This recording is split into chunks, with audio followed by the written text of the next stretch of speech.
If you tell a photographer to center the subject in every picture that they take, they're going to tell you there's a time and a place for it, but often moving a subject off center is more pleasing to the eye. And it's the same case for matting our prints. Why do we insist on having the window of the mat right in the center? There are two types of tyranny when it comes to buying a mat off the shelf. One is that the image is usually centered, and you might want it in the center, but you also might not. And the second is that they always come in a pre-prescribed aspect ratio, like 8:10, 11:14, 16:20. And that might not honor your photograph. You might want it some weird and wacky aspect ratio, and by cutting your own mat, you can make that window size whatever you want it to be. Perhaps you want to stick with a standard aspect ratio like 8:8, but push it up in the mat to give it a thicker bottom border than a top border. And a lot of people call this the visual center. Maybe you just want to go off-piste and have your custom aspect ratio put in an extreme part of the mat that's nowhere near the center. In this case, this lobster claw, if I'd have made it in a square image or an 8:10, it would have had a lot of white space on either side. But because I've got to cut my own window, I could cut it really narrow, just around the claw, and it honors the picture a lot better than a pre-cut mat would have done. So let's cut a mat in the simplest way I know how, that tries to minimize how much mathematics we need to use. Or if you're in America, how much mathematics we need to use. We're going to use the least amount of equipment possible, so I'm just going to use a box cutter and a metal ruler. Kidding, I'm just kidding. We're going to use a few other specialized pieces of kit, but I do wonder if it is possible to cut a mat with just a knife and a ruler. And if I do figure it out, I'll put a link to the video right here.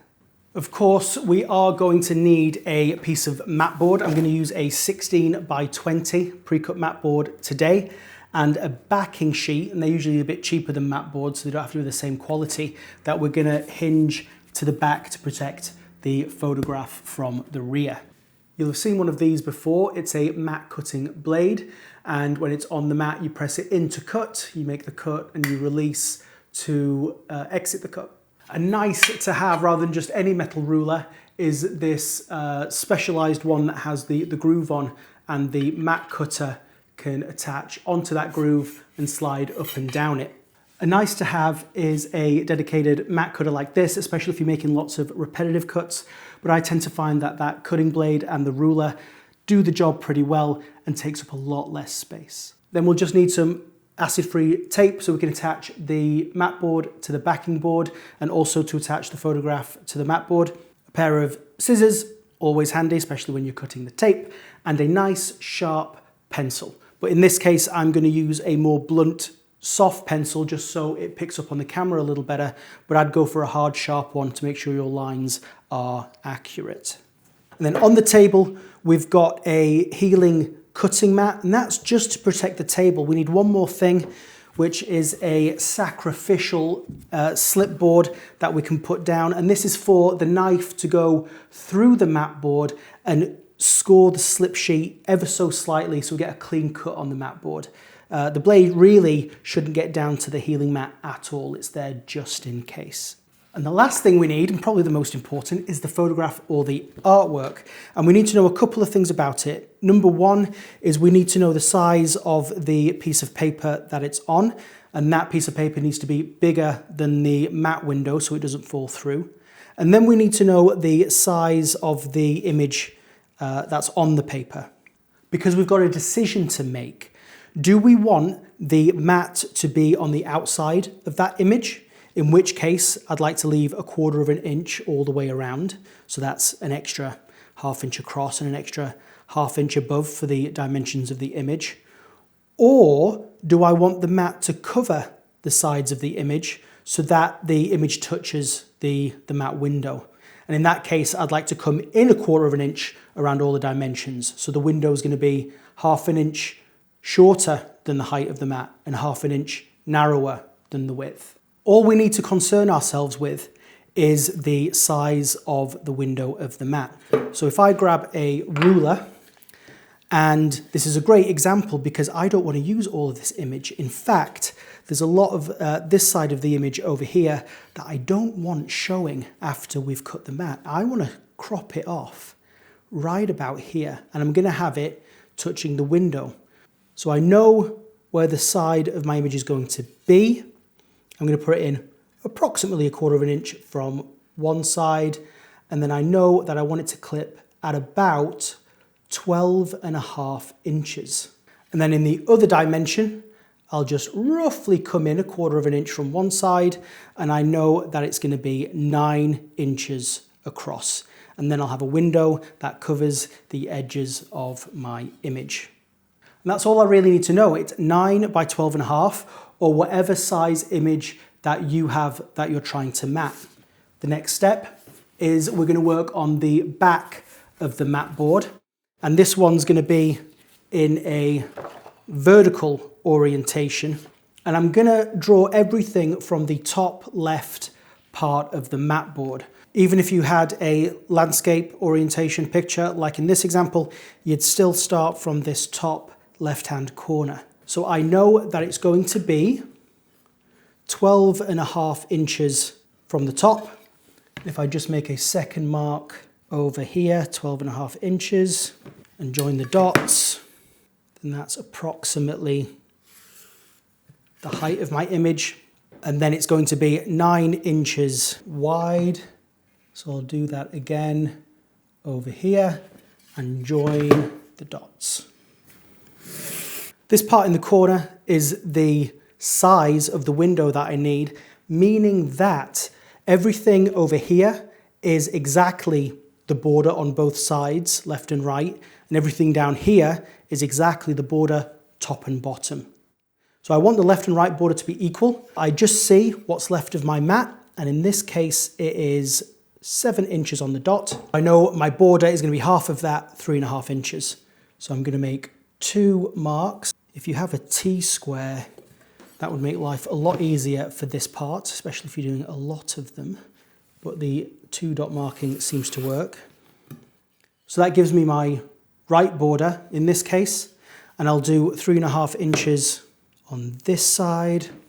And now I know where my left and my right borders should be.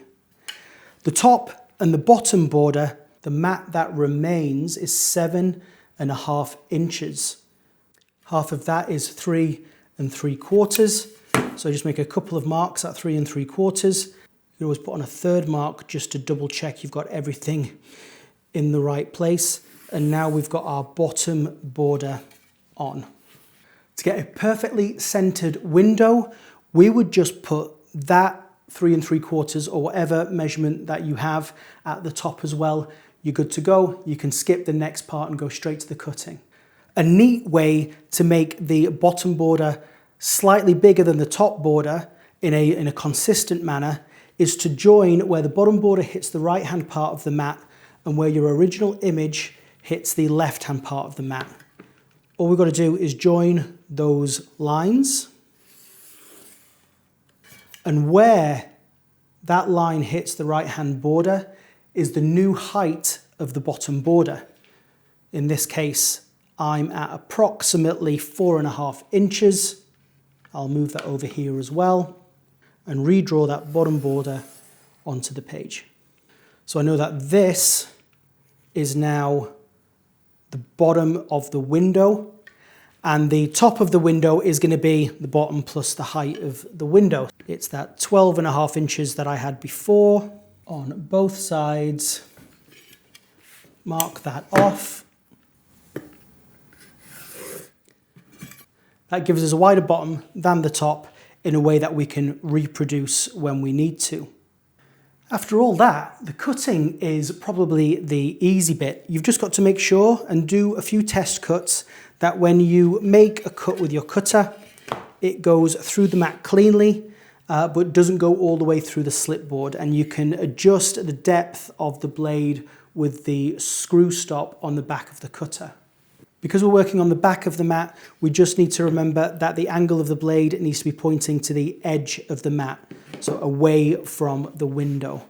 And to make our cuts, we line up the ruler on one of our lines. We put the mat cutter on its guide, and then this line, this guide line on the cutter, matches up with the window line that you've made on the mat. Press the blade in, and then make a nice smooth cut all the way to the next line. Lift the blade out and rotate the mat to do the next line. We'll do all 4 of these, making sure we're using our bottom weighted line, which is why I marked it out. And out pops our bottom weighted mat. But we're not quite done just yet. If you get any rough corners, then you can just take a hobby knife and make sure that they're nice and neat. We've got the opening cut. The next step is going to be to get our backing board and put the top of our mat, the backside against the backing board. We're going to use some tape to make a hinge, and that way they're always together. Now the fun part, we put our photograph on the inside. Of course, we're going to use gloves or religiously wash our hands so that we're not getting smudges everywhere. And then position the photo to exactly where you want it to be. There are multiple ways to attach the photograph to this mat. You can use a T-hinge method to attach it to the backer board, or you can use photo corners to attach it to the backing board. But I'm going to attach the photograph to the front mat itself, because then if there's any movement between the front and the back, the picture stays moving with the window rather than getting moved behind it. So I want this picture to stay exactly where it is. You could put a weight on the picture to make sure it doesn't move, but I'm just going to be super careful in this case. And I'll cut a piece of tape and carefully attach a tiny amount to the photograph and close the mat back up. And I can do any last repositioning at this point. We give it a light tap at the top where the tape is. I'm going to flip the entire thing over and open up the backing board, and then press the tape down to keep it in the right spot. The reason there's only tape at the top instead of all around or at the top and the bottom is just like in woodworking, because wood expands and contracts with the humidity in the room, different times of day, different seasons. The paper and the mat are going to expand and contract at different rates, and only taping it in one spot allows that movement to happen. If we don't allow that movement to happen, it's going to buckle and ripple up and it won't look good. Close it all back up and we're done. We've cut a non-standard aspect ratio window in a non-centered part of the mat, and that is ready to go.